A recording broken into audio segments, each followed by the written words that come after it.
This is a review of the main events in the armed forces of Ukraine over the past week.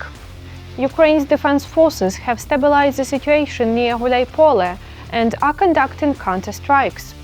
The National Guard reported that Russian troops had recently used sudden assault tactics in the area. Ukrainian units repelled these attacks. Recently, no large mechanized assaults have been recorded, but the enemy continues active drone use. Ukrainian forces have liberated 9 settlements on the Oleksandrivka direction. The Air Assault Forces Command reported that 3 settlements have already been cleared, and operations continue to free several more. During the operation, Russian troops were pushed out of fortified positions.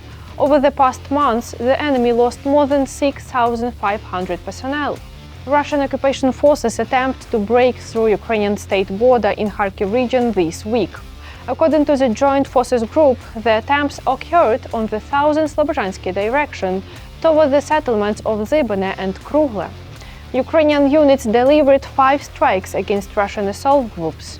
A decrease in combat engagements and a change in Russian tactics were recorded in Sumy, Kharkiv and northern Donetsk regions. The Joint Forces Group links these to Russian regrouping and difficulties in command and control after losing access to Starlink systems. Ukraine has passed the most difficult winter of the war. President Volodymyr Zelensky said Russia attempted to turn the winter into a campaign to destroy Ukrainians, but Ukraine did not break. The Air Force Command called the winter one of the hardest tests for Ukraine's air defense system, which repelled 14 massive combined attacks. Intercepted drones played a key role in countering Russian Shaheds attack drones.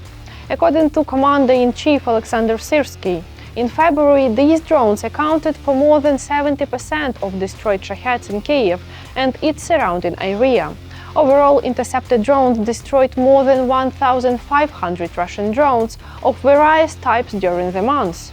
Special Operation Forces and Navy successfully struck the self-lifting offshore drilling platform Sivash in the Black Sea. Footage of the strike was published by the Special Operation Forces Command. A radar station on the platform and the Huliaipole gas field in the Black Sea were also hit. The General Staff also confirmed strikes on the Shesharis oil terminal and the naval base in Novorossiysk.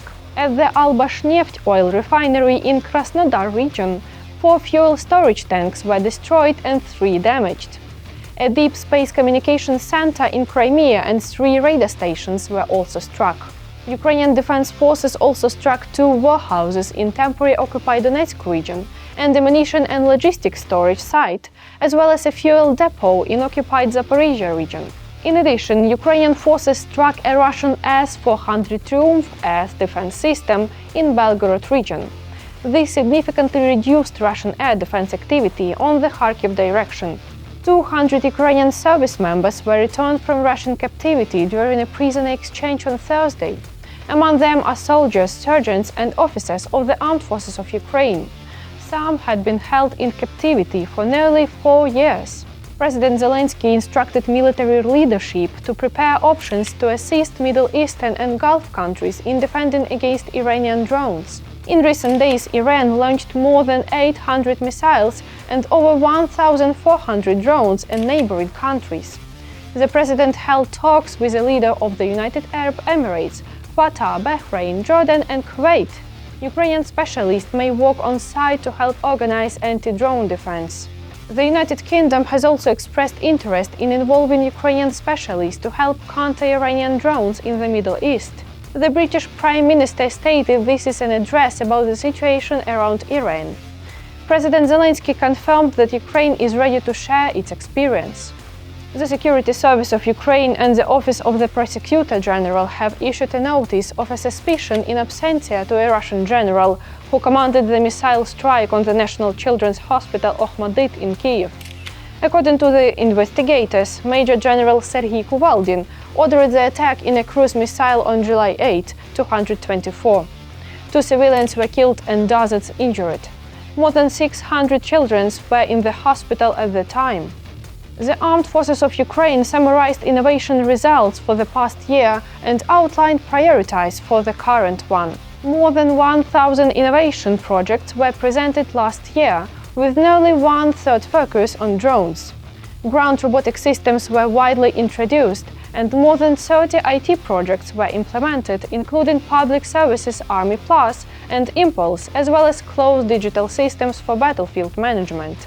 The focus this year is achieving technological advantage to increase combat effectiveness and save soldiers' lives. This was a weekly overview of the key events in the armed forces of Ukraine. Stay safe. Glory to Ukraine!